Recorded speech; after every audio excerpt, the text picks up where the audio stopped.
চীনের প্রেসিডেন্টের সঙ্গে প্রধান উপদেষ্টার দ্বিপাক্ষীয় বৈঠক। রোহিঙ্গা প্রত্যাবর্ষণে শক্তিশালী ভূমিকা রাখার আহ্বান, ব্যবসায়ীদের সঙ্গে বিনিয়োগ সংলাপ। Bangladesh is the most densely populated country in the whole world. We believe that in the entire world. And every day it is becoming more dense.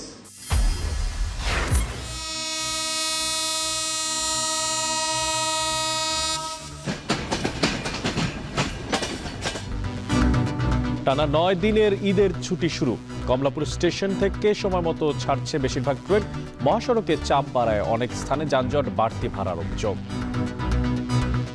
অসংখ্য যাত্রী, টিকিট পাওয়াটা একেবারেই অসম্ভব। 500 টাকা ভাড়া বরিশালে, এখন সেই ভাড়া 800 টাকা। মুঘল ঐতিহ্যে সাজানো হয়েছে এবারের ঈদ উৎসব। শোভাযাত্রা, রৌদ্রোজ্জ্বল আবহাওয়ার পূর্বাভাস। রোহিঙ্গাদের সহায়তার $7.30 কোটি দেওয়ার ঘোষণা যুক্তরাষ্ট্রের। বিশ্ব খাদ্য কর্মসূচির মাধ্যমে খরচ হবে অর্থ।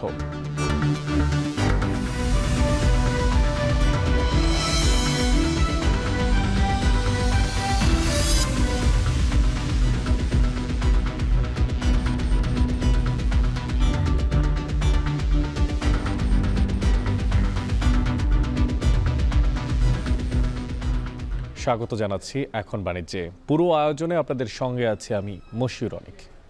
চীনের প্রেসিডেন্ট শি জিনপিং এর সঙ্গে বৈঠক করেছেন প্রধান উপদেষ্টা ডক্টর মোহাম্মদ ইউনূস। বৈঠকে রোহিঙ্গা প্রত্যাবর্ষণে চীনের শক্তিশালী ভূমিকা রাখার আহ্বান জানিয়েছেন প্রধান উপদেষ্টা। এছাড়া দুই দেশের শান্তি ও স্থিতিশীলতা প্রতিষ্ঠায় আরও কার্যকর ভূমিকা রাখতে চান চীনা প্রেসিডেন্টের প্রতি আহ্বান জানান প্রধান উপদেষ্টা। এ সময় তিনি জুলাই অভ্যুত্থান ও বাংলাদেশের রাজনৈতিক প্রেক্ষাপট তুলে ধরেন।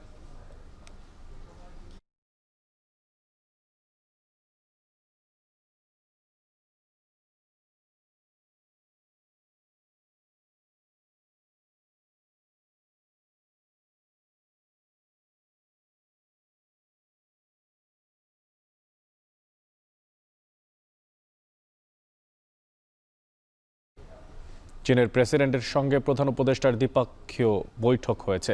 এরপর বিনিয়োগ আকর্ষণে দেশটির ব্যবসায়ী নেতাদের সঙ্গেও সংলাপে বসেন ডক্টর মোহাম্মদ ইউনূস। এ বিষয়ে বিস্তারিত জানাতে বেইজিং থেকে যুক্ত হচ্ছেন সহকর্মী বেলায়েত হোসেন।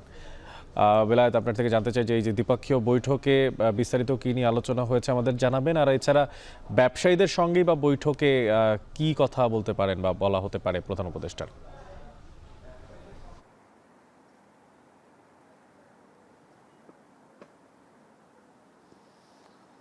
অনেক বহুল কাঙ্ক্ষিত দ্বিপাক্ষিক বৈঠক শি জিনপিংয়ের সঙ্গে সম্পন্ন হয়েছে। এই বৈঠকে প্রধান উপদেষ্টা বেশ কয়েকটি বিষয়ে আলোচনা করেছেন। বিশেষ করে রোহিঙ্গা প্রত্যাবর্ষণে চীনের শক্তিশালী ভূমিকা তিনি চেয়েছেন। পাশাপাশি বাংলাদেশ এবং চীনের উভয় দেশের শান্তি এবং স্থিতিশীলতা বজায় রাখার কথা বলেছেন। চীনের বিনিয়োগ নিয়ে তিনি কথা বলেছেন, নানা বিষয় নিয়ে তিনি কথা বলেছেন। তবে সবচেয়ে বেশি জোরালো কথা তিনি রোহিঙ্গা প্রত্যাবর্ষণ নিয়ে বলেছেন। এরপরে তিনি আরও বেশ কয়েকজন উচ্চপদস্থ কর্মকর্তার সঙ্গে এখানে বৈঠক করেছেন। তবে এখানে আরেকটি গুরুত্বপূর্ণ বৈঠক কিছুক্ষণ আগে অনুষ্ঠিত হয়েছে। সেটি হচ্ছে চীনের যে শীর্ষ ব্যবসায়ীরা রয়েছে, ব্যবসায়ী নেতারা রয়েছে, তাদের সঙ্গে তিনি বৈঠক করেছেন। সেই বৈঠকে তিনি নেপাল, ভুটান, সেভেন সিস্টার সহ এই অঞ্চলের যে ভূ রাজনৈতিক গুরুত্ব, সেখানে বাংলাদেশের যে গুরুত্বপূর্ণ অবস্থান, সেই অবস্থানের কথা তিনি তুলে ধরেছেন। পাশাপাশি এই অঞ্চলের অর্থনীতির গতি প্রকৃতির আলোচনা তিনি করেছেন। আমরা একটু আজকের এই যে চীন সফর, চীনের যে সঙ্গে যে ঐতিহাসিক এই দ্বিপাক্ষিক বৈঠক, এই বৈঠকের থেকে বাংলাদেশের আসলে কী প্রাপ্তি, যে চুক্তিগুলোর কথা বলা হচ্ছে, বৈদেশিক ঋণের সুদ হার কমিয়ে আনার কথা বলা হচ্ছে, পণ্য আমদানি রপ্তানির ক্ষেত্রে সুবিধা দেওয়ার কথা বলা হচ্ছে, এই বিষয়গুলো একটু নিয়ে আমরা একটু বিস্তারিত কথা বলতে চাই। আমাদের সঙ্গে আছেন ইকোনমিক রিপোর্টার্স ফোরামের সহ সভাপতি আশরাফুল ইসলাম। আশরাফ ভাই, আপনার কাছে জানতে চাই, এই যে প্রথমেই জানতে চাই যে নানা ধরনের আলোচনা হচ্ছে, যে কি কি ধরনের চুক্তি চীনের সঙ্গে হতে পারে, একটু যদি সংক্ষেপে আমাদেরকে জানান। আসলে চীন একটা বৃহৎ অর্থনীতির দেশ। এরা অর্থনীতিতে বিশ্বের প্রায় 1 নম্বরের চলে যাওয়ার কাছাকাছি, কিন্তু এখানে লেবার কস্ট খুব বেশি। তো চীন চাচ্ছে যে তাদের লেবার কস্ট কমানোর জন্য যেখানে তৃতীয় কোনো দেশে তারা তাদের শিল্প কারখানাগুলো স্থানান্তর করার জন্য, যেমন পাদকা শিল্প, এখানে লেবার কস্ট অনেক বেশি। তো তারা চাচ্ছে যে বাংলাদেশের মতো তৃতীয় কোনো দেশে গেলে তাদের লেবার কস্ট কম হবে এবং সেখান থেকে পণ্য উৎপাদন করে সারা বিশ্বে তারা রপ্তানি করবে।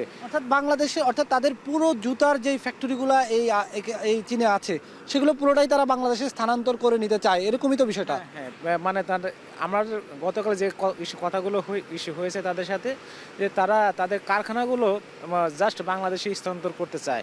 তো এখানে এক্সিম ব্যাংক অফ চায়না ওনার যে চেয়ারম্যান কালকে ডক্টর মোহাম্মদ ইউনূসের সাথে কালকে বৈঠক হয়েছে এবং তাদের স্থানান্তরের ব্যাপারে সার্বিক সহযোগিতা করার প্রতিশ্রুতি দিয়েছে।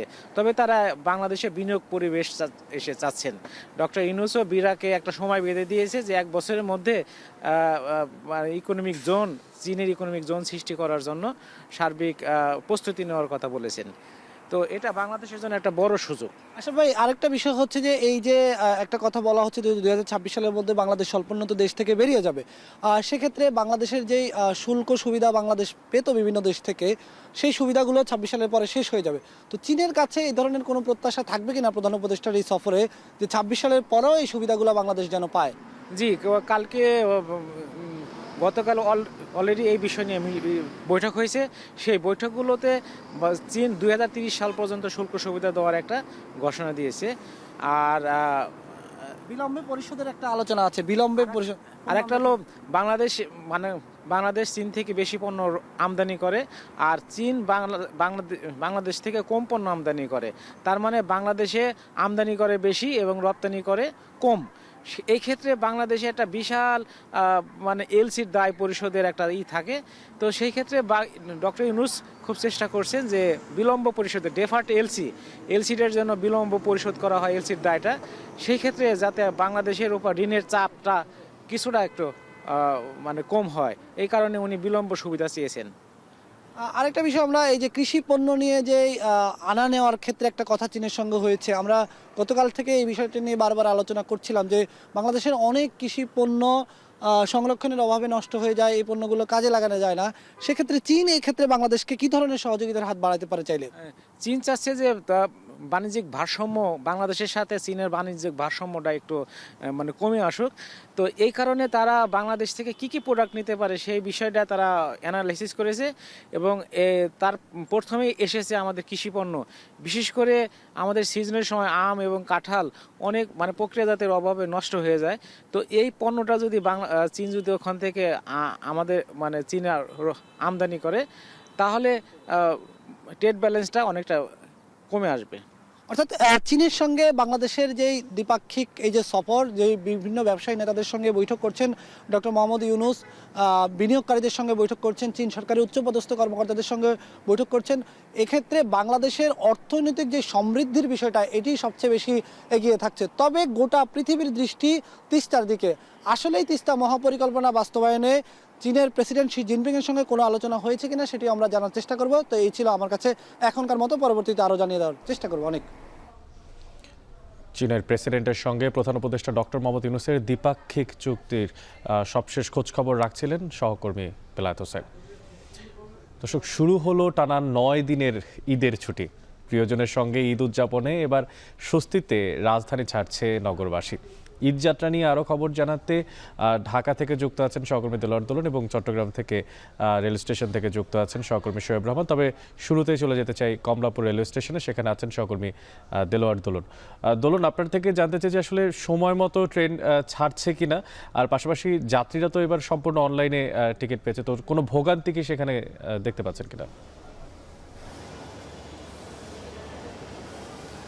অনেক বলা চলে যে সকাল থেকে প্রায় সব ট্রেনই যথাসময়ে ছেড়ে গেছে, 2-1টি ছাড়া। বিশেষ করে যদি বলে রাখি, একদম শুরুতে সকালে যে ট্রেনটি গিয়েছিল রাজশাহীর উদ্দেশ্যে, সেটি মূলত 35 মিনিট দেরি করেছিল, যার কারণ ছিল যান্ত্রিক ত্রুটি। এরপরে যে ট্রেনগুলো ছেড়ে গেছে সেগুলো কোনোটির 10-15 মিনিটের বেশি খুব একটা দেরি হতে আমরা দেখিনি।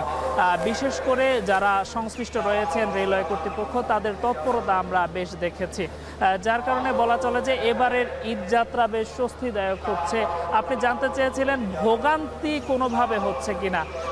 আমরা এখানে এসে যেমনটা দেখছি যে এবার শতভাগ টিকিট অনলাইনে বিক্রিকে পুঁজি করে একটি প্রতারক চক্র গড়ে উঠেছে, যারা মূলত ফটোশপের মাধ্যমে এডিট করে যে টিকিট রয়েছে একই টিকিট অনলাইনের মাধ্যমে বিভিন্ন সামাজিক যোগাযোগ মাধ্যমের গ্রুপের মাধ্যমে তারা যাত্রীদের কাছে হস্তান্তর করছে। আর সেই সকল টিকিটগুলো নিয়েই যখন যাত্রীরা এই সকল প্ল্যাটফর্মে প্রবেশ করছেন, 3 স্তরের নিরাপত্তা বেষ্টনী ভেদ করে যারা যখন প্ল্যাটফর্মে আসছেন, তখন তাদের চেকার মেশিনের মধ্যে তারা ধরা পড়ছে যে এই টিকিটটি পূর্বেই বিক্রি হয়েছে। এমন জটিলতায় অনেক যাত্রী এসে পড়েছেন, তাদেরকে রেলওয়ে সংশ্লিষ্টরা তাদেরকে ফেরত পাঠিয়েছেন। ফলে এই যে ভোগান্তি তারা বলছেন, এই ভোগান্তির কারণে তারা যে অন্যান্য পক্ষের নিজেরা টিকিট সংগ্রহ না করে অন্যদের সাহায্য নিয়েছেন, কারণ হচ্ছে অনলাইনে অল্প সময়ের মধ্যে টিকিট শেষ হয়ে যাওয়ার কারণে। এই একটি ভোগান্তির চিত্র আমরা দেখেছি। অন্যটি দেখেছি যে রেল ছেড়ে যাওয়ার সময় হুমড়ি খেয়ে অনেকে ছাদে রেলের উপরে উঠে পড়ছেন, আর সেই সকল যাত্রীদেরকে আবার নিচে নামাতে গিয়ে মূলত দেরি হচ্ছে। আর সেক্ষেত্রে 15 থেকে 20 মিনিট, কখনো তার চেয়ে কিছুটা বেশি সময় লেগে যাচ্ছে গন্তব্যে ছেড়ে যেতে ট্রেনের। এছাড়া যদি জানিয়ে রাখি, এখনও প্ল্যাটফর্মে অপেক্ষমান রয়েছে তিতাস কমিউটার, যেটি ব্রাহ্মণবাড়িয়ার উদ্দেশ্যে ছেড়ে যাবে। এছাড়া একতা এক্সপ্রেস পঞ্চগড়ের উদ্দেশ্যে ছেড়ে যাওয়ার জন্য প্ল্যাটফর্মে রয়েছে। কিশোরগঞ্জ এক্সপ্রেসও অপেক্ষমান রয়েছে যাত্রীদের নিয়ে ছেড়ে যাওয়ার জন্য প্ল্যাটফর্মে। তো সব মিলিয়ে বলা যায় যে এবারের ঈদ যাত্রা অনেকটাই স্বস্তির বলছেন যারা যাত্রী রয়েছেন তারা। তো এই ছিল কমলাপুর রেল স্টেশন থেকে আমার কাছে থাকা সবশেষ তথ্য। এই পর্যায়ে আমরা একটু চট্টগ্রাম রেল স্টেশনের দিকে তাকাতে চাই। সেখানে আছেন সহকর্মী শোয়েব রহমান। শোয়েব, জানাবেন যে কোনো যাত্রীরা দুর্ভোগের পরিস্থিতির কথা এখন পর্যন্ত আপনাকে জানিয়েছে কিনা? দূরপাল্লার ট্রেন যেগুলো ছাড়ছে সেগুলো সময় মতো ছাড়ছে কিনা? অনেক চট্টগ্রাম ঢাকার পরে আসলে সবচেয়ে বড় শহর, এবং এখান থেকে প্রতি বছর ঈদে ঢাকার পরে সবচেয়ে বেশি যাত্রী বিভিন্ন গন্তব্যে ছুটে যান, অর্থাৎ চট্টগ্রাম নগরী ছাড়েন। এবং সেই জায়গা থেকে চট্টগ্রাম রেল স্টেশনেও কিন্তু আমরা সকাল থেকে ব্যাপক ভিড় লক্ষ্য করেছি। এবং ঈদকে কেন্দ্র করে প্রতিদিন প্রায় 20টির বেশি ট্রেন কিন্তু চট্টগ্রাম স্টেশন থেকে বিভিন্ন গন্তব্যে ছেড়ে যাচ্ছে। এবং সেই সকল ট্রেনে প্রায় 20 থেকে 22 হাজারের মতো যাত্রী কিন্তু দৈনিক চট্টগ্রাম ছাড়ছেন। এবং এখন পর্যন্ত যারা চট্টগ্রাম ছেড়েছেন তারা অনেকটা নির্বিঘ্নে চট্টগ্রাম ছাড়তে পেরেছেন। তবে আজকে সকালে যেই 9টা 15-তে যে ট্রেনটি ছিল বিজয় এক্সপ্রেস ট্রেনটি, যেটি মূলত ময়মনসিংহ জামালপুরগামী একটি ট্রেন, এবং সেই ট্রেনের যাত্রীরা যারা রয়েছেন তারা কিছুটা ভোগান্তিতে পড়েছেন, কারণ ট্রেনটি 9টা 15-তে চট্টগ্রাম স্টেশন ছাড়ার কথা ছিল, কিন্তু এখন পর্যন্ত সেই ট্রেনটি কিন্তু প্ল্যাটফর্মে আসেনি। এবং এই কারণে যাত্রীরা কিছুটা ভোগান্তিতে পড়েছেন, তারা দীর্ঘক্ষণ ধরে এখানে অপেক্ষা করছেন। এবং এর বাইরে অন্যান্য যেই ট্রেনগুলো রয়েছে সেগুলো কিন্তু যথাসময়ে, অর্থাৎ কিছুটা লেটে, 5 থেকে 10-15 মিনিট লেটে কিন্তু ছেড়ে যাচ্ছে। আর যদি বলি যে চট্টগ্রাম থেকে প্রতি বছর বিভিন্ন গন্তব্যে 3টি রুটে 4 জোড়া স্পেশাল ট্রেনের ব্যবস্থা করা হয়, কিন্তু এবছর কিন্তু চট্টগ্রাম থেকে সেই স্পেশাল ট্রেনের সংখ্যা কমেছে। শুধুমাত্র একটি রুটে, অর্থাৎ চাঁদপুর 1 এবং চাঁদপুর 2 নামে 1 জোড়া স্পেশাল ট্রেন চলাচল করছে। আর বাকি যে স্পেশাল ট্রেনগুলো সেগুলো কিন্তু এবার বন্ধ রয়েছে। কারণ হিসেবে রেলওয়ে কর্তৃপক্ষ বলছেন যে তাদের ইঞ্জিন এবং বগি সংকট রয়েছে। তারা বলছেন যে পরিমাণ যাত্রী চাপ এবং সেই অনুযায়ী যদি তারা স্পেশাল ট্রেন সবগুলো রেখে ট্রেন চলাচল করতে চান, সেক্ষেত্রে তাদের 113টির মতো ইঞ্জিনের প্রয়োজন হয়, কিন্তু সেখানে 80টি ইঞ্জিন রয়েছে। সেগুলো দিয়েই মূলত তাদেরকে আসলে এখানে যাত্রী পরিবহন করতে হচ্ছে। এবং এই কারণেই বগি সংকটও রয়েছে। বগি সংকট এবং ইঞ্জিন সংকট, এই দুটি কারণেই মূলত চাহিদা অনুযায়ী তারা যাত্রী পরিবহন করতে পারছেন না বলে রেলের পক্ষ থেকে কিন্তু আমরা জানতে পেরেছি। এখন পর্যন্ত রেলওয়ে কর্তৃপক্ষের বক্তব্য হচ্ছে সবগুলো ট্রেনই মোটামুটি নির্দিষ্ট সময় ছেড়ে গিয়েছে। শুধুমাত্র বিজয় এক্সপ্রেস, যেটি এখনও পর্যন্ত প্ল্যাটফর্মে উপস্থিত হতে পারেনি, প্রায় 1 ঘন্টার বেশি হতে চলল। এবং এটি নিয়ে যাত্রীরা কিছুটা ভোগান্তির কথা জানিয়েছেন। এবং এর পাশাপাশি তারা বলছেন যে অনেক যাত্রী রয়েছেন যারা অনলাইনে টিকিট কেটে অভ্যস্ত নয়, সেখানে অনলাইনের টিকিটটি কিন্তু সাবমিট করার পর 30 সেকেন্ডের মধ্যেই সেই টিকিটটি তাদেরকে সংগ্রহ করতে হয়, কিন্তু সেটি অনেকেই বুঝতে পারছেন না এবং বুঝতে না পারার কারণে কিন্তু অনলাইনে টিকিট কাটতে গিয়ে অনেকে ভোগান্তির শিকার হয়েছেন। এর বাইরে আসলে চট্টগ্রাম রেল স্টেশন থেকে খুব একটা ভোগান্তির কথা আমরা যাত্রীদের কাছ থেকে জানতে পারিনি। শুধুমাত্র আজকে একটি ট্রেন একটু লেট হচ্ছে এবং 1 ঘন্টার বেশি লেট হওয়ার কারণে যাত্রীরা আপনি দেখতে পাচ্ছিলেন যে পুরো প্ল্যাটফর্ম ভর্তি যাত্রী, তারা দীর্ঘক্ষণ ধরে অপেক্ষা করছেন। এই তীব্র গরমের মধ্যে নারী শিশু প্রত্যেকেই অপেক্ষা করতে গিয়ে অনেকটা ভোগান্তির শিকার হচ্ছেন। অনেক আমাদের সঙ্গে রেল পথের সারা দেশ থেকে চট্টগ্রাম এবং ঢাকা থেকে যুক্ত ছিলেন সহকর্মীরা, জানাচ্ছিলেন রেলপথে ঘরে ফেরা মানুষদের সবশেষ খবরাখবর। এবার একটু সড়ক পথের দিকে তাকাতে চাই, সেখানে ঈদ যাত্রার খবর জানবো। গাবতলী বাস স্ট্যান্ডে আছেন সহকর্মী বাইজিদ সাদ, এছাড়া গাজীপুরে আছেন ইফতেখার রায়হান, আর সাভারে আছেন হুমায়ুন কবির। শুরুতেই চলে যেতে চাই সাদদের কাছে। সাদ, আপনার কাছে জানতে চাই যে এই যে গাবতলীতে যে সমস্ত যাত্রীরা পরিবহনের জন্য অপেক্ষা করছেন, তাদের থেকে অতিরিক্ত ভাড়া নেয়ার কোনো প্রসঙ্গের কথা আপনি এখন পর্যন্ত জানতে পেরেছেন কিনা? আমাকে কল দেন।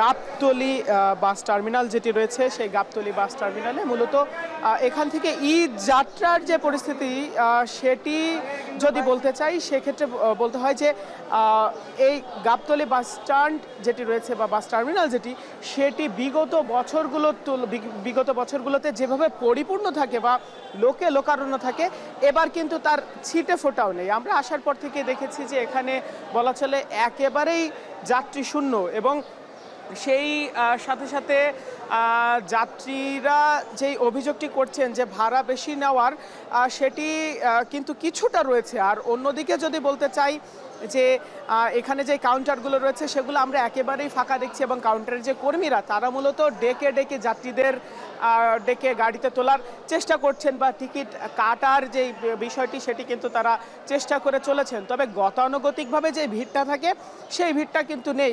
কাউন্টারের কর্মীরা বলছেন যে এবার কিন্তু একেবারেই এই যেই কাউন্টারগুলো রয়েছে সেগুলো ফাঁকা। এর পেছনে বড় একটি কারণ হচ্ছে অগ্রিম টিকিট, অর্থাৎ আগে ভাগেই অনেকে এই টিকিট কেটে ফেলেছেন, অর্থাৎ দীর্ঘ একটি ছুটির কথা যখন তারা জানতে পেরেছেন এরপরই কিন্তু টিকিটগুলো আগে ভাগেই কেটে রেখেছেন, যে কারণে তারা কাউন্টারে না এসেও গাড়িতে তারা চলে যাচ্ছেন, অর্থাৎ কাউন্টারে না থাকার কারণে এখানের ভিড়টা কম। আর অন্যদিকে আমরা দেখেছি এখানের আইন শৃঙ্খলা পরিস্থিতি বেশ ভালো রয়েছে, কেননা এখানে ট্রাফিক কন্ট্রোল রুম রয়েছে, পুলিশের কন্ট্রোল রুম রয়েছে, র্যাবের কন্ট্রোল রুম রয়েছে, সব কিছু মিলিয়ে কিন্তু এখানকার আইন শৃঙ্খলা পরিস্থিতি বেশ ভালোই রয়েছে। এবং সেই পাশাপাশি বলে দিতে চাই যে ভাড়া নিয়ে যাত্রীদের একটি অভিযোগ আছে যে তারা বলছেন যে কোনো ক্ষেত্রে 200, 300, 400, 600 পর্যন্ত কিন্তু ভাড়া বেশি নিচ্ছে, এই অভিযোগটি করছেন। এবং সেই সাথে সাথে গাড়ি একটু কিছুটা বিলম্বেও ছাড়ছে, আধা ঘন্টা কিংবা 1 ঘন্টা কিন্তু বিলম্বে ছাড়ছে।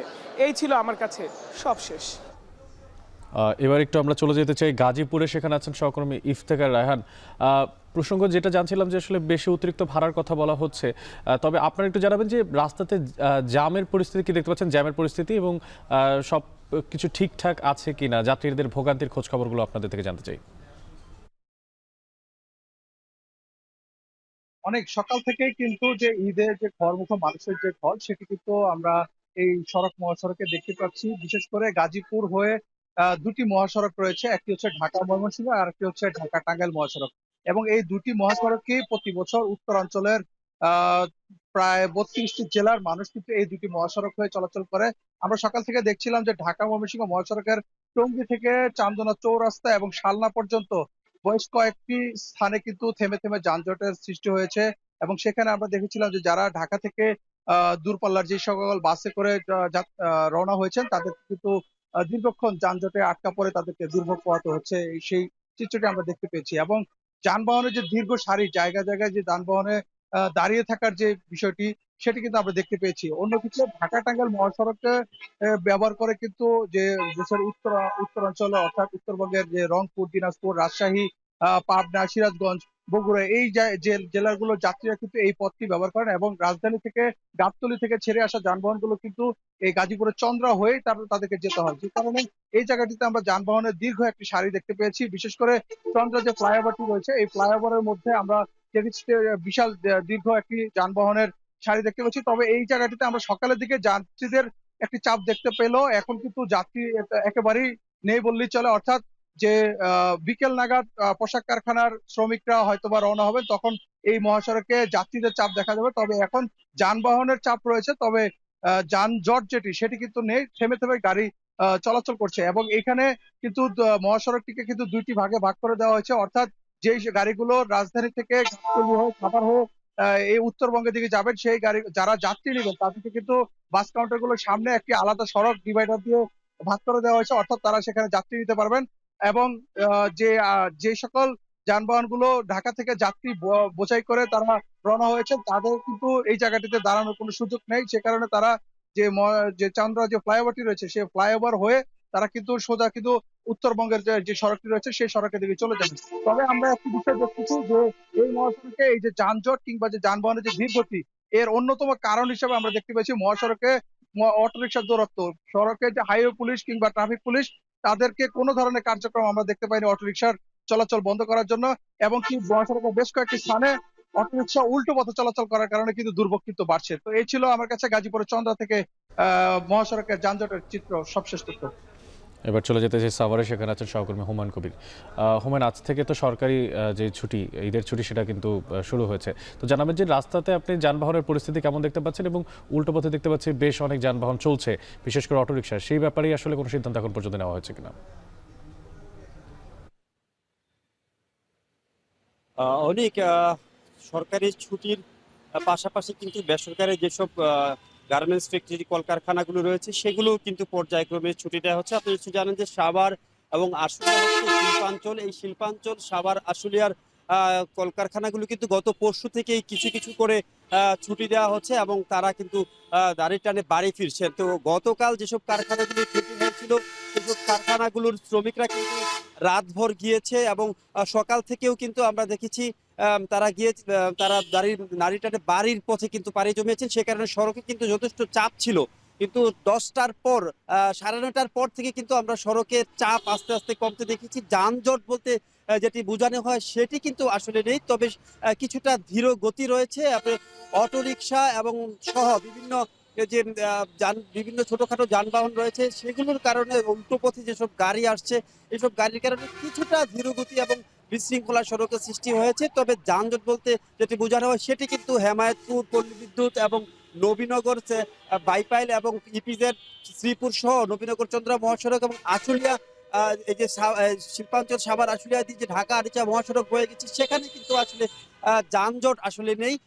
যানবাহনের চলাচল স্বাভাবিক রয়েছে। শিল্প পুলিশের সাথে কথা বলেছি এবং যানবাহন সংশ্লিষ্টদের সাথে আমার কথা হয়েছে। তারা বলছেন যে দুপুরের পর কিংবা বিকেলের দিকে হয়তো সাধারণ মানুষের চাপ, কিছু যাত্রীদের ঘরমুখী যাত্রীদের চাপ কিছুটা বাড়তে পারে, তখন হয়তো যানবাহনে কিছুটা চাপ বাড়বে। তবে এই পর্যন্ত আসলে কোথাও কোনো বিশৃঙ্খলা ঘটনা দেখা যায়নি। তবে যাত্রীদের সাথে কথা হয়েছে, তারা বলছেন কিছু কিছু যানবাহন তাদের কাছ থেকে 500 টাকার ভাড়া আসলে 1000 টাকা পর্যন্ত নিয়েছে। সেই ভাড়ার বিষয়ে তারা কিন্তু অনেকটা নাখোশ এবং তারা বলছেন সংশ্লিষ্ট কর্তৃপক্ষ যারা নজরদারির কথা রয়েছে, নজরদারি করার মতো মোবাইল বোর্ড কিংবা ভ্রাম্যমাণ আদালতের কাউকেই আসলে নজরে পড়েনি। এই বিষয়টিতে আসলে যারা ঘরমুখী যাত্রী রয়েছেন তারা কিন্তু ক্ষোভ প্রকাশ করেছেন এবং সংশ্লিষ্ট যারা রয়েছেন তাদেরকে বাসের ভাড়া যাতে বেশি না নিতে পারে সেসব বিষয়ে সংশ্লিষ্ট যারা রয়েছেন তারা যাতে ব্যবস্থা নেয় সেই দাবি কিন্তু তারা ঘরমুখী যাত্রীরা জানিয়েছেন। এই ছিল আমার কাছে ঢাকা আরিচা মহাসড়কের যানবাহনের সর্বশেষ পরিস্থিতি নিয়ে বিস্তারিত। আমাদের সঙ্গে যুক্ত ছিলেন সহকর্মীরা গাবতলী, গাজীপুর এবং সাভার থেকে, জানাচ্ছিলেন সড়ক পথে ঈদ যাত্রার সবশেষ খবরাখবর। জাতীয় ঈদগাহ ছাড়াও এবার পুরাতন বাণিজ্য মেলার মাঠ হবে ঈদের জামাত। মুঘল আমলের মতো ঈদের উৎসবকে আড়ম্বর করতে এবার জামায়াত করা হবে। জামায়াতের পরপর হবে ঈদ মেলা, হবে ঈদ মিছিল। অতিথি আপ্যায়নে থাকবে মিষ্টি সহ নানা ধরনের খাবারের আয়োজন।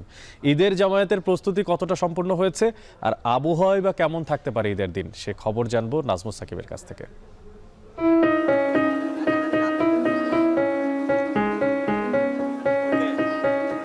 ঈদের খুশির আমেজের অন্যতম ধাপ নতুন জামা জুতো পরে ঈদগাহে যাওয়া। পরিবার স্বজনের সঙ্গে নামাজ আদায় শেষে কোলাকুলি আর কুশল বিনিময়ের সঙ্গে কাটে ঈদগাহের আয়োজন। তবে এই উপমহাদেশের যে ঈদের আয়োজন যা ছিল আরও আমেজের সঙ্গে মহা আরম্ভে উদযাপনেরও।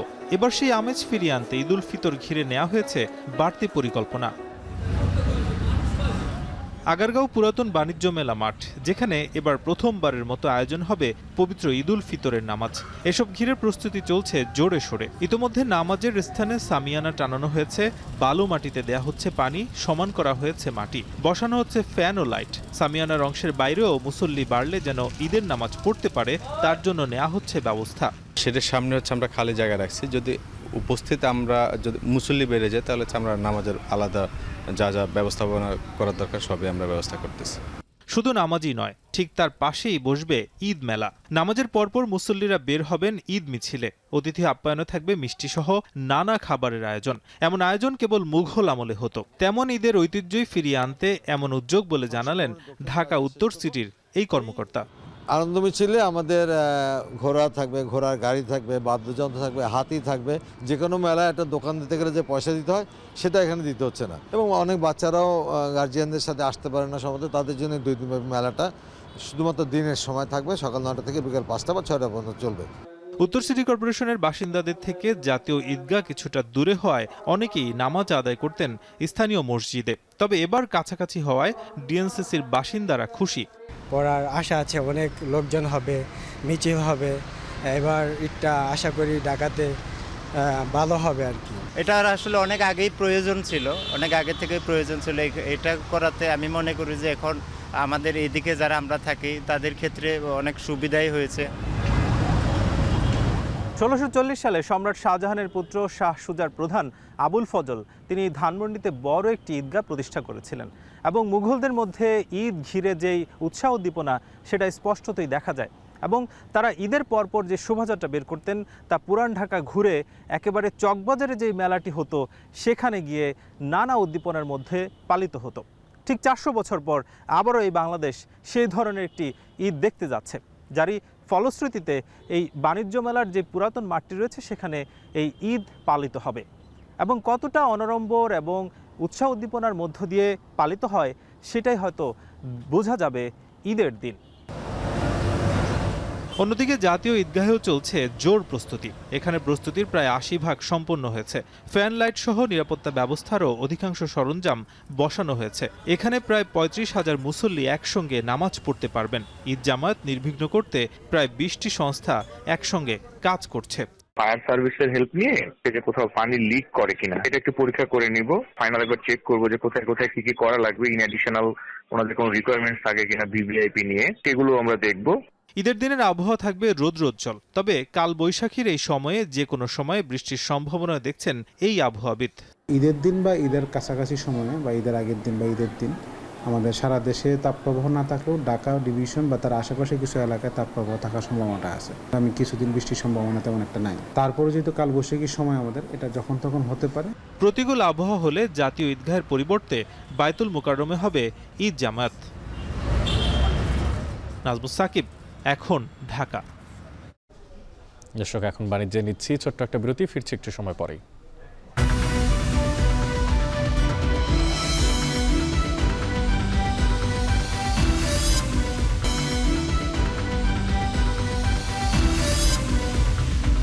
বিরতির পর ফিরে এলাম, আপনারা দেখছেন এখন বাণিজ্য। এবার ঈদের বাজার প্রসঙ্গ। ঈদের আগে বাজারে বেড়েছে মুরগির দাম, এছাড়া তরল দুধের দামও কম, কিন্তু বেশি দামে আগের মতোই বিক্রি হচ্ছে লেবু, শসা আর বেগুন। কাঁচা বাজারের খবর জানাতে কাউরান বাজার থেকে যুক্ত হচ্ছেন সহকর্মী আসিফ ইকবাল। সরাসরি চলে যাচ্ছি তার কাছে।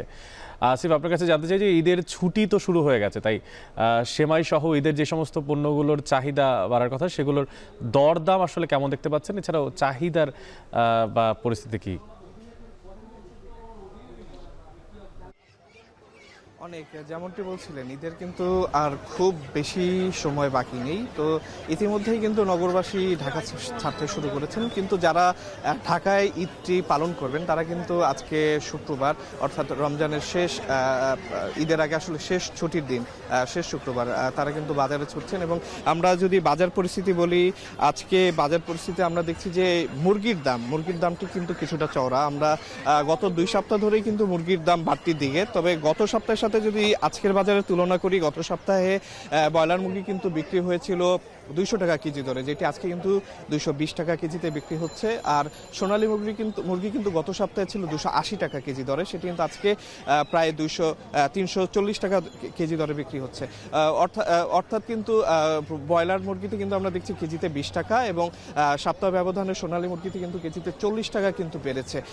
আর একই চিত্র আমরা কিন্তু দেখেছি অন্যান্য মাংসের দোকানে। আমরা কিছুক্ষণ আগে মাংসের দোকানে গিয়েছি, সেখানে আমরা দেখেছি গরু এবং খাসি মাংসের দামও কিছুটা বাড়তির দিকে, যেখানে গত সপ্তাহেও আমরা দেখেছি যে গরুর মাংস 750 টাকা কেজি দরে বিক্রি হচ্ছিল, সেটি কিন্তু আজকে আমরা দেখতে পেয়েছি যে 780 টাকা কেজি দরে বিক্রি হচ্ছে, অর্থাৎ 30 টাকা কিন্তু বেড়ে গেছে। আর আমরা দেখেছি যে খাসির মাংস, যেটি 1200 টাকা কেজি দরে বিক্রি হচ্ছিল এতদিন, সেটি কিন্তু আজকে 1250 টাকা কেজি দরে কারণ বাজারের ব্যবসায়ীরা বিক্রি করছেন। তাছাড়া যেটি বলছিলেন যে ঈদের যে আনুষঙ্গিক পণ্য, সেমাই, নুডলস থেকে শুরু করে অন্যান্য যেই পণ্যগুলো, সেগুলোর দাম কিন্তু অপরিবর্তিত রয়েছে কিন্তু সবজির বাজারও। তবে কিছু কিছু সবজির দাম যদি আমি বলি, যেমন বেগুন, শসা, এগুলোর দাম কিন্তু আসলে সেই আগের মতোই বাড়তি দামে বিক্রি হচ্ছে, অর্থাৎ এই সবজিগুলো অন্যান্য সবজির থেকে কিন্তু অনেকটাই বাড়তি দামে এখনও বিক্রি হচ্ছে বাজারে। তাছাড়া আমরা একটু মাছের বাজারেও গিয়েছিলাম, মাছের বাজারটা তুলনামূলক একটু স্বস্তিদায়ক, অর্থাৎ নতুন করে কিন্তু মাছের দাম বাড়েনি, কিন্তু আগে যে বাড়তি দামে মাছগুলো বিক্রি হচ্ছিল সেই দামেই কিন্তু আজকেও আমরা দেখেছি মাছ বিক্রি হচ্ছে। তো সুতরাং বলা যেতে পারে যে ঈদের আগ দিয়েই নগরবাসী যে নিত্য প্রয়োজনীয় জিনিসগুলো আছে সব মোটামুটি একটু স্থিতিশীল থাকলেও কিছু কিছু পণ্য সেটি কিন্তু একটু অস্থিতিশীল, এবং তাদের নগরবাসীকে কিন্তু ঈদের জন্য এই জিনিসগুলো কিন্তু একটু বাড়তি দামেই কিনতে হবে। তো এই ছিল আমার কাছে সর্বশেষ। রাজধানীর কাউরান বাজার থেকে যুক্ত ছিলেন সহকর্মী আসিফ এবং জানাচ্ছিলেন সেখানকার সবশেষ পরিস্থিতি। এবার রাজধানীর বাইরের বাজারের চিত্র জানব। ছুটির দিনে সেমাই, চিনি, সুগন্ধি চাল সহ ঈদের নিত্যপণ্যের যে সমস্ত দ্রব্যাদি সেগুলো কিনতে ভিড় বাড়ছে ক্রেতাদের। এ নিয়ে আরও জানাতে রাজশাহী নগরীর সাহেব বাজার থেকে যুক্ত আছেন সহকর্মী রাকিবুল হাসান ও বরিশালের বাংলা বাজার থেকে যুক্ত হচ্ছেন সহকর্মী ফেরদৌস সোহাগ। তবে পুরো শুরুতে চলে যেতে চাই রাকিব আপনার কাছে। রাকিব, জানতে চাই যে বাজারে পণ্যের সরবরাহ কেমন দেখতে পাচ্ছেন, আর এই যে ঈদের নিত্যপণ্যের যে সমস্ত দ্রব্যাদি সেগুলো কিনতে ভিড়ই বা কেমন?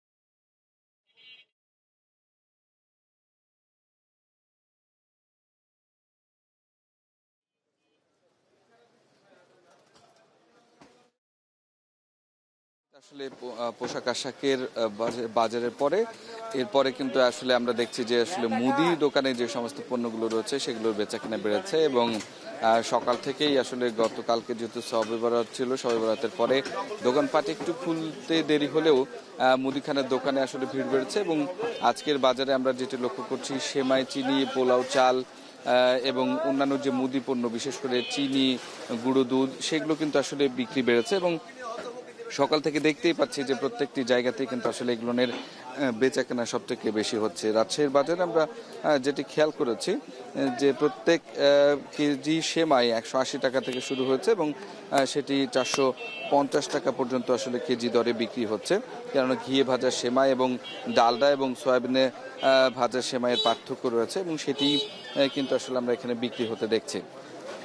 এর পাশাপাশি তেল এবং চালের বাজার আসলে বিক্রি বেড়েছে, এবং প্রকারভেদে পোলাও চাল, তারপরে নুডলস, গুঁড়ো দুধ, মুদি যে সমস্ত সামগ্রীগুলো রয়েছে সেগুলো আসলে বিক্রি এখানে বেড়েছে। এবং সয়াবিন তেল প্রত্যেক লিটারে 160 টাকা থেকে 150 টাকা, এবং পাম অয়েল পাওয়া যাচ্ছে এই দরে। এছাড়া মুগ ডাল, মসুর ডাল এবং মটর, সেগুলোর আসলে চাহিদা বেড়েছে। মুগ ডাল এবং বুটের ডাল 110 টাকা থেকে 130 টাকা কেজি দরে পাওয়া যাচ্ছে, মটর 70 টাকা কেজি পাওয়া যাচ্ছে শুধু। এক্ষেত্রে আসলে যেহেতু ঈদের সময় একটু বাহারি খাবার বাহারি রান্নার আসলে প্রয়োজন এবং বাহারি খাবারের উপস্থাপন প্রত্যেকেই চায়, যার কারণে কিন্তু মুদির দোকানগুলোতে আমরা আজকের বাজারে আসলে একটু ভিড় দেখছি এবং কেনাকাটা দেখছি। এবং সরিষার তেল বিক্রি হচ্ছে 220 টাকায়। এভাবে কিন্তু আসলে চালের বাজারেও যদি আমরা দেখি যে পোলাওয়ের চাল সেটি 120 টাকা থেকে আসলে শুরু হয়েছে এবং 120 টাকার বাকি অন্যান্য যে সমস্ত প্রকারভেদের চালগুলো রয়েছে সেইগুলো আসলে প্রকার অনুযায়ী আসলে দাম বাড়ছে এবং সারাদিন এবং আগামী ঈদের আগ পর্যন্ত এই সমস্ত বেচাকেনা বাড়বে বলে মুদির দোকানিরা আমাদেরকে জানাচ্ছেন এবং বলছেন যে বিগত কয়েক বছরের থেকে এবারের বাজারে কিন্তু এই সমস্ত পণ্যের দাম নিয়ে স্বস্তিতে আছেন তারা। তো এই ছিল আমার কাছে রাজশাহী থেকে সর্বশেষ খবর। এবার বরিশালের বাংলা বাজারে চলে যেতে চাই, সেখানে আছেন ফেরদৌস সোহাগ। সোহাগ, জানাবেন যে এই নিত্যপণ্যের যে দ্রব্যাদি ঈদ ঘিরে বিক্রি হচ্ছে তার ভিতরে সবচেয়ে চাহিদা কোনটার বেশি এবং মশলা জাতীয় যে সমস্ত পণ্যগুলো আছে সেগুলোর দামের কমেছে কিনা, কি তথ্য আছে আপনার কাছে? পবিত্র মাহে রমজানের একেবারে শেষ দিকে রয়েছি আমরা, তো ঈদের বাকি আর মাত্র কয়েকটা দিন। এই মুহূর্তে যারা কেনাকাটা করছেন বাজারে ঈদের যে পণ্যগুলো রয়েছে, বিশেষ করে পোলাও, সেমাই, এই জাতীয় পোলাও চাল, সেমাই এই জাতীয় পণ্যগুলোই কিন্তু কেনাকাটা করছেন। আমরা বরিশালের বাংলা বাজারে রয়েছি। এখানে যেটা দেখলাম যে ক্রেতা এবং বিক্রেতারা উভয় পক্ষই কিন্তু একটি তথ্য আমাদেরকে জানালেন যে তারা এক ধরনের স্বস্তির মধ্যে রয়েছেন। এই কথাটি এক কথায় বলা যায় যে স্বস্তির কেন কথা তারা বললেন, সেটি হচ্ছে যে পণ্যের যে দাম সেটি কিন্তু তুলনামূলক গত যে কোনো রমজান মাসের তুলনায় এবছর তুলনামূলক কিছুটা কম এবং সেই কারণেই তারা স্বস্তির কথা বলেছেন। আমরা বেশ কয়েকজন ক্রেতা এবং বেশ কয়েকজন বিক্রেতা উভয় পক্ষের সাথেই কিন্তু কথা বলে এই তথ্যটি জেনেছি। যেমন পোলাও চালের দাম এখানে যেটা দেখা গেছে যে খোলা যে পোলাও চাউল সেগুলোর দাম কিন্তু 120 টাকা থেকে শুরু করে 130 টাকা পর্যন্ত, আর প্যাকেটজাত যে পোলাও চালগুলো রয়েছে সেগুলোর দাম কিন্তু এখানে যেটা বলা হয়েছে প্যাকেটজাত পোলাও চাল দাম প্রতি কেজি 160 টাকা থেকে 165 টাকা। এই যে 160 টাকা থেকে 165 টাকা এগুলো যদি একটু দামাদামি করা হয় তাহলে কিন্তু আরও 5 টাকা অথবা তার চেয়েও বেশি কিন্তু কমিয়ে নেওয়া যায়, এমনটা বললেন আমাদেরকে বিক্রেতারা। আর ক্রেতারা বলছেন যে আসলে এবছর যে ঈদের সময় ঈদ উপলক্ষে যে জিনিসগুলো কেনাকাটা করা হয় সাধারণত ঈদের আগ মুহূর্তে, সেগুলোর দাম কিন্তু তুলনামূলক অনেকটাই কম এবং সেই কম দামের কারণে কিন্তু এখানকার ক্রেতা বিক্রেতারা উভয় স্বস্তির মধ্যে রয়েছেন। যেমন একটু জিনিস বলি যে পেঁয়াজ, রসুন, আদা সহ বিভিন্ন যে মশলাগুলো রয়েছে সেগুলো দামও কিন্তু এবছর তুলনামূলক কম রয়েছে, শুধুমাত্র এলাচের দামটা একটু বাড়তি। এতটুকুই ছিল বরিশাল থেকে যে বাজারে ঈদের পণ্য যেগুলো কেনাকাটা হচ্ছে তার সবশেষ খবর। রাজশাহী ও বরিশাল থেকে যুক্ত ছিলেন সহকর্মীরা, জানাচ্ছিলেন ঈদের নিত্যপণ্যের দ্রব্যাদির সবশেষ খবরাখবর। দর্শক, এখন বাণিজ্যের সময় হলো একটা ছোট্ট বিরতির, ফিরছে কিছুক্ষণ পরেই, সাথে থাকুন।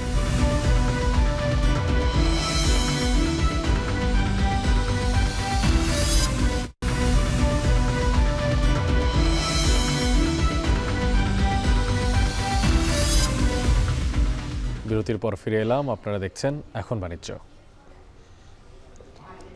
জাতিসংঘের বিশ্ব খাদ্য কর্মসূচির মাধ্যমে রোহিঙ্গাদের সহায়তায় $7.30 কোটি বরাদ্দের ঘোষণা দিয়েছে যুক্তরাষ্ট্র। সামাজিক যোগাযোগ মাধ্যম এক্সের বার্তায় তথ্যটি নিশ্চিত করেছেন মার্কিন পররাষ্ট্র দপ্তরের মুখপাত্র ট্যামি ব্রুস, যেখানে বলা হয়েছে ওয়ার্ল্ড ফুড প্রোগ্রামের আওতায় 10 লাখের বেশি রোহিঙ্গার খাদ্য নিরাপত্তা নিশ্চিতের লক্ষ্যে এই বরাদ্দ দেওয়া হয়েছে। তিনি আরও জানান, মানবেতর এই সংকট থেকে রোহিঙ্গা শরণার্থীদের উদ্ধারে বিশ্ব নেতাদেরও যুক্তরাষ্ট্রের মতো এগিয়ে আসা উচিত। এর আগে বাংলাদেশে মার্কিন সহায়তা সংস্থা ইউএসআইডির তহবিল সাময়িকভাবে বন্ধের নির্দেশ দেন নয়া প্রেসিডেন্ট ডোনাল্ড ট্রাম্প। এতে করে খাদ্য চিকিৎসা সংকটে পড়েন কয়েক লাখ রোহিঙ্গা, কমে যায় তাদের জন্য বরাদ্দকৃত রেশনের পরিমাণও। ধর্মীয় ভাবগাম্ভীর্য ও যথাযোগ্য মর্যাদায় পবিত্র লাইলাতুল কদর বা পবিত্র শবে কদর পালিত হয়েছে। তাৎপর্যপূর্ণ এই রাতে আল্লাহর নৈকট্য লাভের আশায় ইবাদত বন্দেগী করেন ধর্মপ্রাণ মুসল্লিরা। মসজিদে মসজিদে চলে জিকির, আজকার, কোরআন তেলাওয়াত ও দোয়া মাহফিল। বিস্তারিত জানাচ্ছেন জাভেদ আব্দুল্লাহ। পবিত্র শবে কদরের রাতে বান্দার ভাগ্য নির্ধারণ করেন মহান আল্লাহ। বলা হয় মহান সৃষ্টিকর্তা যে কয়টি রাতকে বান্দার কল্যাণের জন্য নিয়ামত হিসেবে দান করেছেন তার মধ্যে শ্রেষ্ঠ লাইলাতুল কদরের রাত। মূলত এর সম্মান বোঝাতে একই সাথে আল কোরআন আর সূরা কদর নাজিল হয় এই রজনীতে।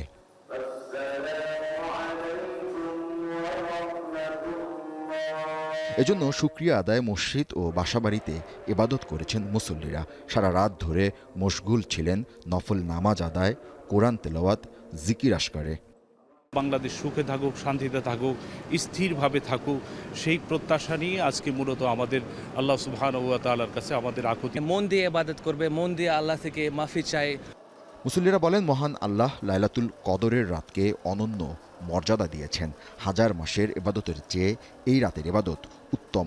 এই রাতে আল্লাহ মুমিনের জন্য অশেষ রহমত ও নিয়ামত বরাদ্দ রাখেন। এই দুই রাকাত করে সারা রাত্র এইভাবে নামাজের মাধ্যমে কাটাবো ইনশাআল্লাহ।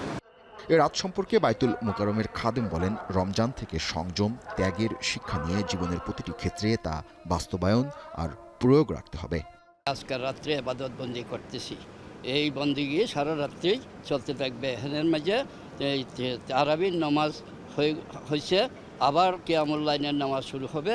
এই রাত্রটা ফজিলতের মাধ্যমে ফজরের ইয়া পর্যন্ত আমরা এই মসজিদে ইবাদত বন্দিগির মাধ্যমে শেষ করব। অনেকেই ইবাদত শেষে পরিবার স্বজন আত্মীয়দের মধ্যে যারা দুনিয়া থেকে বিদায় নিয়েছেন তাদের কবর জিয়ারত করেন। কবরবাসীর সকলের জন্যই দোয়া করা হয়েছে। আজকের এই দিনের উসিলায় যেন আল্লাহ তাদের সকলের কবর আযাব মাফ করে দেন। তো সবাইকে জন্য দোয়া করছি আল্লাহ যাতে এই পবিত্র মহিমান্বিত রাতের উসিলায় তিনাদেরকে মাফ করে দেয় এবং আমাদেরকেও এইখানে আসার জন্য প্রস্তুতি এখন থেকে নেওয়ার তৌফিক দেয়। মহিমান্বিত এই রজনীতে নেক হায়াতের জন্য নীরবে ক্ষমা চাইছেন অনেকেই। সঠিক ও পূর্ণাঙ্গ জীবন গঠনে এই রাতে ইবাদতের প্রতি গুরুত্ব দিচ্ছেন ওলামা মাশায়েখ ও ইসলামিক চিন্তাবিদরা। জাবেদ আব্দুল্লাহ, এখন, ঢাকা। দক্ষিণ কোরিয়ায় ইতিহাসের সবচেয়ে ভয়াবহ ও প্রাণঘাতী দাবানলে মৃতের সংখ্যা বেড়ে দাঁড়িয়েছে কমপক্ষে 28 জনে। গৃহহীন 38,000 মানুষ। আগুনে পুড়ে ছাই হয়েছে প্রায় 1 লাখ একর এলাকা। বাসাবাড়ি সহ ধ্বংস ক্ষতিগ্রস্ত হয়েছে 2,500-এর বেশি স্থাপনা। পুড়েছে অসংখ্য যানবাহন। আগুন ছড়াতে থাকায় অনেক জায়গায় সড়ক পরিবহন ও টেলিযোগাযোগ ব্যবস্থা বিচ্ছিন্ন করা হয়েছে। দেশের দক্ষিণ পূর্বাঞ্চলে গত শুক্রবার শুরু হয় এই দাবানল। শুষ্ক আবহাওয়া ও তীব্র বাতাসে আগুন ছড়িয়ে পড়ে বেশ কয়েকটি এলাকায়। আগুন নেভাতে হয় 1000 কর্মী, শতাধিক হেলিকপ্টার ও অন্যান্য যন্ত্রপাতি পাঠিয়েছে সরকার। কিন্তু দমকা হওয়ায় ব্যাহত হচ্ছে দাবানল নিয়ন্ত্রণের চেষ্টা। আবহাওয়ার পূর্বাভাসে বৃষ্টির কথা বলা হলেও 5 মিলিমিটারের কম বৃষ্টিতে আগুন নিভবে বলেও আশাবাদী নয় কর্তৃপক্ষ।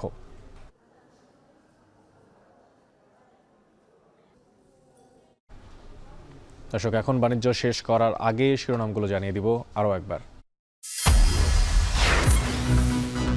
চীনের প্রেসিডেন্টের সঙ্গে প্রধান উপদেষ্টার দ্বিপক্ষীয় বৈঠক। রোহিঙ্গা প্রত্যাবর্ষণে শক্তিশালী ভূমিকা রাখার আহ্বান, ব্যবসায়ীদের সঙ্গে বিনিয়োগ সংলাপ। Bangladesh is the most densely populated country in the whole world. We believe that, in the entire world. And every day, it is becoming more dense.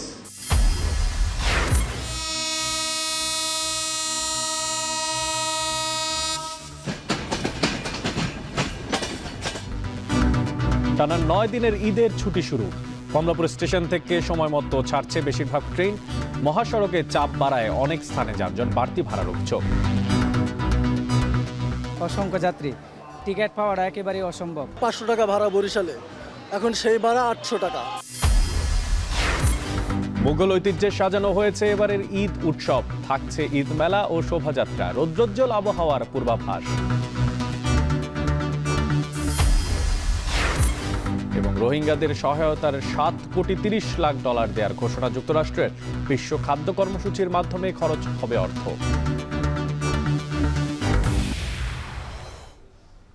এই ছিল এখন বাণিজ্যে আয়োজনে। এখন টেলিভিশন ওয়েবসাইটে দেখতে ভিজিট করুন www.ekon.tv। এছাড়া এখন টেলিভিশন ফেসবুকে দেখতে ভিজিট করুন facebook.com/tv.ekon এবং ইউটিউবে এখন টেলিভিশন দেখতে ভিজিট করুন youtube.com/c/ekon।